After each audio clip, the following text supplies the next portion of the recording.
As America turns 250 this year, we're exploring our city's many contributions to the nation.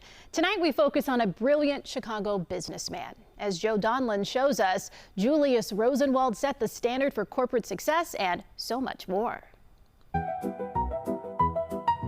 At the turn of the 20th century, Chicago was the place to be. It was one of the fastest, if not the fastest growing city in the world. As the city grew, so did the career of this man, Julius Rosenwald, the major force behind retail giant Sears Roebuck.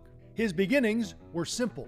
The son of Jewish immigrants, he was born in 1862 in this house in Springfield, Illinois. He dropped out of high school after 2 years to apprentice at his uncle's clothing business in New York. Then moved back to Illinois, settling in Chicago, where he started a clothing business and he made ready-to-made suits.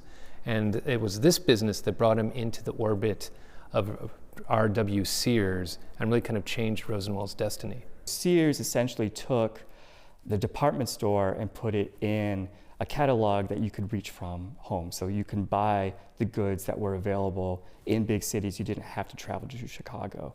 In 1895, Rosenwald bought a stake in Sears, and by 1908, he was president of the company. He grew Sears from a secondhand department store to a national model of logistical empire. Despite his top position, Rosenwald referred to the thousands of Sears employees as his co-workers. He soon became a multi-millionaire and a major philanthropist.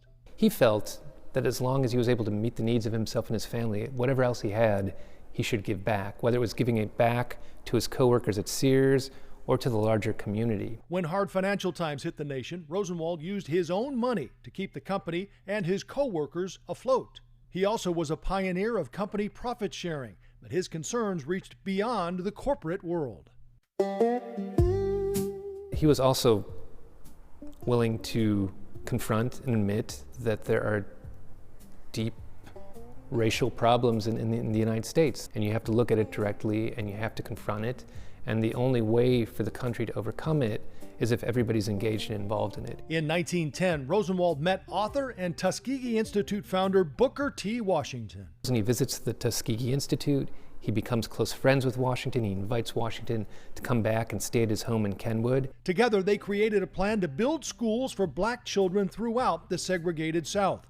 But Rosenwald believed in helping people to help themselves. Local communities would raise part of the funds and they would really help to kind of develop and design the schools, and then Rosenwald would match what they were doing to make sure that the schools get built and were sustained. The schools inspired learning.